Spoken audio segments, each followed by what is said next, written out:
व्यस्तता का फायदा उठाते हुए आबकारी के जिम्मेदार अधिकारी किस तरीके से जनता के पैसे को लूटने का काम कर रहे हैं, या यूँ कह लीजिए कि अपनी जेब भरने का काम कर रहे हैं। क्योंकि मेरा नाम रामचंद्र नाग है भैया। ये बियर कौन सा बियर है? 5000। कितना रुपए पे किया आपने इसका? 250 रुपये। 250 रुपये। और कितना नग लिया आपने? 2 नग। 2 नग लिया। 2 नग का कितना पेमेंट किया आपने? 500 रुपये। 500। नेताओं के द्वारा हम सुनते हैं कि जो जनता होती है वो देवतुल्य हो जाती है, और उस देवतुल्य जनता को किस तरीके से लूटने का प्रयास यहाँ के आबकारी की पूरी टीम के द्वारा किया जा रहा है। इस वक्त मदिरा दुकान जो कांगुली में स्थित है, विदेशी शराब मदिरा दुकान में हूँ, और लगातार यहाँ पर शिकायत आ रही है बीते कई महीनों से कि शराब के मूल्य पर ओवर रेटिंग लिया जा रहा है।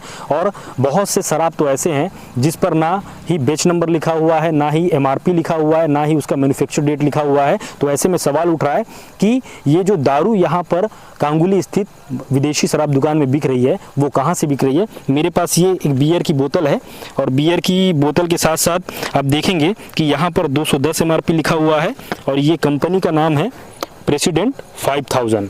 और ये आप क्लियर करके दिखाएंगे इसको कि इसमें यहाँ पर 210 रुपये MRP लिखा हुआ है। और कुछ लोग यहाँ पर बैठ करके दारू पी रहे थे, चूँकि शराब की दुकान है। मदिरा प्रेमी दिन भर की व्यस्तता के बाद शाम को अपना माइंड फ्रेश करने के लिए, थकान दूर करने के लिए यहाँ पर आते हैं, लेकिन उनकी मेहनत की कमाई को किस तरीके से यहाँ पर काम करने वाले लोग लूट रहे हैं, इसका एक प्रत्यक्ष उदाहरण यहाँ पर देख सकते हैं। अभी मैं भैया से ही पूछूं, क्या नाम है आपका?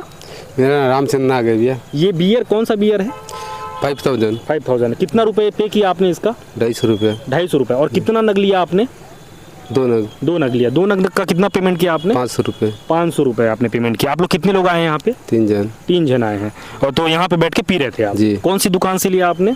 ये सामने वाला दुकान भी। नहीं, दुकान आप एक बार दिखाएंगे? मैं कैमरामैन से कहूँगा कि दिखाइए, चूँकि रात का समय है। तो ये व्यू देख करके आप समझ जाइएगा कि ये विदेशी मदिरा की दुकान है, जो कांगुली स्थित मदिरा की दुकान है। और यहाँ पर शराब प्रेमियों के पॉकेट पर किस तरीके से डाका डाल रहा जा रहा है, उसकी तस्वीर आप खुद ही देख सकते हैं। और ये अपने आप में सवाल उठ रहा है कि चुनाव का समय है, और चुनाव के समय में प्रशासनिक अमला चुनाव को निर्विघ्न संपन्न कराने के लिए जुटा हुआ है, और कहीं ना कहीं इस व्यस्तता का फायदा उठाते हुए आबकारी के जिम्मेदार अधिकारी किस तरीके से जनता के पैसे को लूटने का काम कर रहे हैं, या यूँ कह लीजिए कि अपनी जेब भरने का काम कर रहे हैं। क्योंकि इतनी बड़ी पैमाने पर जनता को, आम जनता को लूटा जा रहा है। अभी चुनाव का समय है, चूँकि नेताओं के द्वारा हम सुनते हैं कि जो जनता होती है वो देवतुल्य हो जाती है, और उस देवतुल्य जनता को किस तरीके से लूटने का प्रयास यहाँ के आबकारी की पूरी टीम के द्वारा किया जा रहा है। ये अपने आप में कई बड़े सवाल खड़ा कर रहा है कि क्या वाकई में जो MRP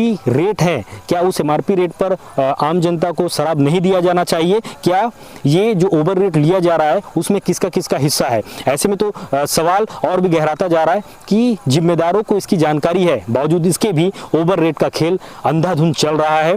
और तो और जो बहुत सारे ऐसे प्रोडक्ट हैं, चाहे रॉयल स्टेज की बात कर लीजिए, उसमें ना ही मैन्युफैक्चर डेट है, और ना ही उसके तय मूल्य का उसमें उकेरा गया, तय मूल्य उसमें प्रदर्शित ही नहीं किया गया। ऐसे ऐसे शराब को यहाँ पर बेचा जा रहा है। फिलहाल हम अभी अंदर जाएंगे और जानने की कोशिश करेंगे कि इनके अलावा और भी कौन कौन से ब्रांड है जिस पर ओवर रेटिंग की काले धंधे का खेल यहाँ काम करने वाले लोगों